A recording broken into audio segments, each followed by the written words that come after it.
Hey, good morning again. Yesterday we started off on a kind of a tangent talking about the children of Israel in Egypt, and it was kind of interesting. But I wanted to get the point across. Hey, by the way, my name is Jim Sunderwirth. I'm coming to you from the swing here at my house.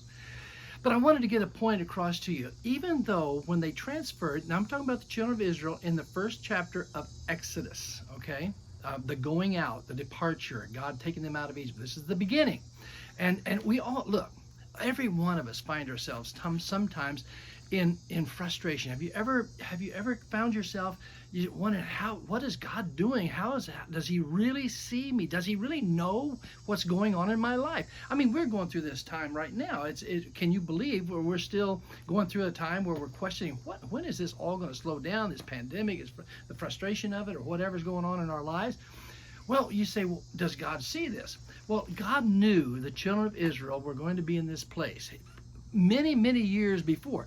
And God knows that you are going to be in this place too. And he's prepared himself and he prepared you for this place through himself. Now, when God was talking to Abraham way back in Genesis 15th chapter, I think the 13th verse, he told Abraham that the children of Israel were going to serve another nation, and they were going to serve them. If you want to read it, it served them for 400 years. It says it in the 13th verse of the chapter 15 of Genesis. It tells them the very time, many, many, many years before. So God knew it. It didn't look. Nothing takes God by surprise. Nothing takes God by surprise. He's not sitting there up ringing up what's going to happen next. No, he knows.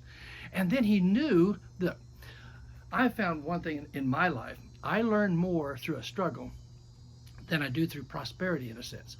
When everything's going great, I just kind of float through. But boy, when something hits me and throws me into a tailspin, and I have to listen and I have to depend upon God, and I have to say, God, what's happening here? And it makes me stronger. These people had to be strong because God knew they were going out in the wilderness. God knows what tomorrow holds for you and for me, and and then he prepares us for that. So through the struggle, through the slavery, and through the building and being the slaves of Egypt and the slave masters, they became strong. Even the women became strong, and they started having kids. I mean, can you imagine? Everything was getting bad, but all of a sudden they were have new births of children. They'd hear the beautiful songs of their children crying at night, but it was beautiful for them because they were prospering even in the frustration. Well, so much so that the king said, look, we got to stop all this. So they started saying, look, to the midwives, they said, you midwives, wherever you go, when you go see they're having a baby, if it's a boy, then we got to get rid of them. We're going to throw them in the Nile. We're going to get rid of the males, and then also we're going to worship, because they worship the Nile. Said, throw those babies in the Nile, and we'll cover both of them. That was kind of negative. Can you imagine that? Can you imagine the struggle that would be? Well, in that struggle, in that frustration, the midwives came back and they didn't do it. They wouldn't do it because they believed. The Bible says they honored God. And so they came back to Pharaoh and said, how come you're not taking these babies out? He said, well, these people are so strong. These women are so strong. Before we get there, the babies are born. So, I mean, that's kind of cool. And it was kind of true and not true in a sense, I guess, but they feared God, and they did not kill these babies. Well, in this whole scenario, where the babies are, they're a lot of them they're losing their lives. But in the middle of this, Jochebed and Amram, these two Levite people, they had a son. And it's found, we start talking about in the second chapter of Exodus, they have this son, and they hide him for 3 months.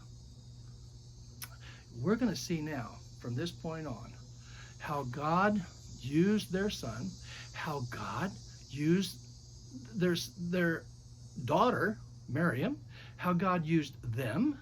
You see, to do the will of God, it takes everybody. It takes you, and it takes me, and it takes people that are listening and hearing. We're going to hear the story about how Miriam, as they took this baby, and they built this little basket out of papyrus. It was kind of woven together, and pitch on the inside and pitch on the outside, so it float and protect this little baby. How God birthed this guy named Moses, this little guy named Moses. Perfect. They said he was just a perfect little guy.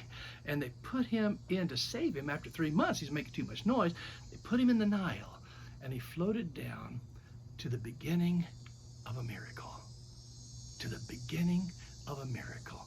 Because Pharaoh's daughter went down to the Nile and found Moses. I heard one guy said she was very prosperous. She went down to the bank of Nile and pulled out a prophet. I'll let that one go. Okay, but anyway, we're going to talk about how she pulled this little baby out. And from that moment on, life began to change for everyone. See you tomorrow, okay? All right, bye-bye.